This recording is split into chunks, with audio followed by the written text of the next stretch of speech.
Everyone, welcome back to my channel. আবার চলে এলাম নতুন একটা ভিডিও শেয়ার করতে। গতকাল সকাল সকাল রান্না বসিয়ে দিয়েছিলাম, কারণ শ্বশুরমশাইয়ের পিসিমা খাবে আমাদের বাড়ি, তাই তাড়াতাড়ি রান্না বসিয়ে দিয়েছিলাম। বয়স্ক মানুষ তো একটু তাড়াতাড়ি খেতে দিলেই ভালো। দেখো, কুলেখাড়া শাক সিদ্ধ করা হবে, আলু ভাতে দিয়ে মাখানো হবে। একাই সবজি কুটছি নিচে আর রান্না করছি একটা করে কড়া বসিয়ে। দেখো, উচ্ছে ভেজেছি, ঢ্যাঁড়স ভাজবো, ঢ্যাঁড়স এদিকে ভাজছি আর এই সবজি কুটছি। আলু বেগুন দিয়ে ইলিশ মাছের তরকারি, ইলিশ মাছ ভাজা। ইলিশ মাছটা এটা আগের দিনের ছিল মাথা, এগুলো দিয়ে ওলের ডালনা হবে। আর এই ইলিশ মাছটা ছাড়িয়েছি, এবার কাটা হবে।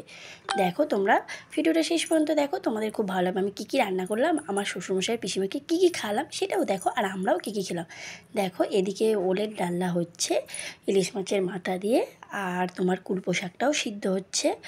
ভাত তো হয়ে গিয়েছে,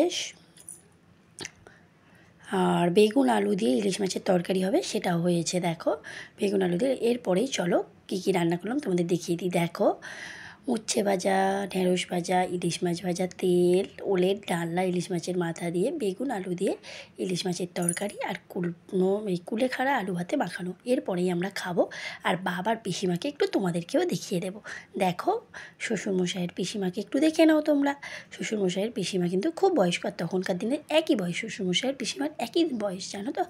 দেখো, এটাই হলো শ্বশুরমশাইয়ের পিসি।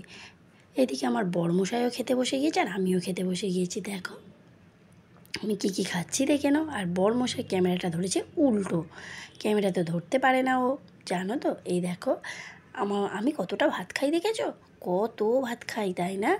বাই, ভিডিওটা কমপ্লিট। এরকম ধরনের ভিডিও রোজ ভিউজ করো আর সাবস্ক্রাইব করো চ্যানেলটা।